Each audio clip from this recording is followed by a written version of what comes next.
This is the only verdict that truly counts. There's a story behind that. This is your daily message from Chad number 1037 to upgrade your mental game today by telling yourself a better story. Because the most important story you hear is the story you tell yourself. This message is dedicated to Justin and Leah Taylor. Here's the upgrade. You may be fooling those around you, but upgraded thinking knows you better not try to fool yourself. Here's the story. In 1934, a young man wrote into the American Mercury magazine with a moral dilemma regarding money. The magazine held a contest, inviting readers to send responses to the man. The following poem was one of the contest entries. Over the years, it has appeared in various forms, including greeting cards and obituaries. Most notably, it was published in Ann Landers' column in 1983, with the author attributed to an anonymous man who struggled with drug abuse. The author, however, is not anonymous. This was penned by Peter Wimbrow, and it is titled The Guy in the Glass, but could just as easily be The Gal in the Glass. Glass is an archaic term for mirror.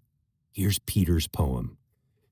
When you get what you want in your struggle for self and the world makes you king for a day, then go to the mirror and look at yourself and see what that guy has to say. For it isn't your father or mother or wife whose judgment upon you must pass. The feller whose verdict counts most in your life is the guy staring back from the glass. He's the feller to please, never mind all the rest, for he's with you clear up to the end, and you've passed your most dangerous, difficult test. If the guy in the glass is your friend. You can fool the whole world down the pathway of years and get pats on the back as you pass, but your final reward will be heartache and tears if you've cheated the guy in the glass. That was The Guy in the Glass by Peter Dale Wimbrow Sr. You have an inner mirror that only you can see. It reflects your inner self, the one constant companion who is with you clear up to the end.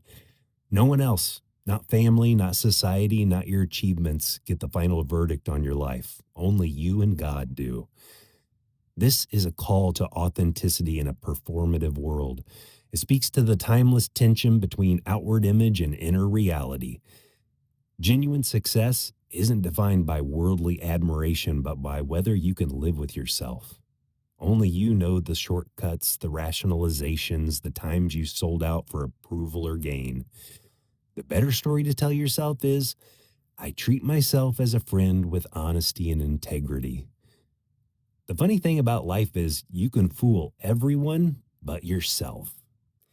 You know. What has that person in the mirror been saying to you? If the person in the mirror is your friend, everything else falls into place. The poem doesn't dictate a specific script. It forces the question.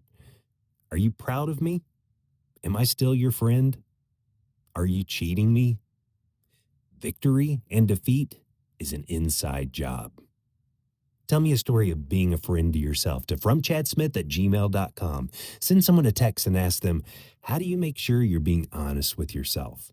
You can get a free copy of my book, The Most Powerful Story in the World, by going to fromchad.gumroad.com. The transcript of this message and hundreds of others are always available at www.fromchad.com.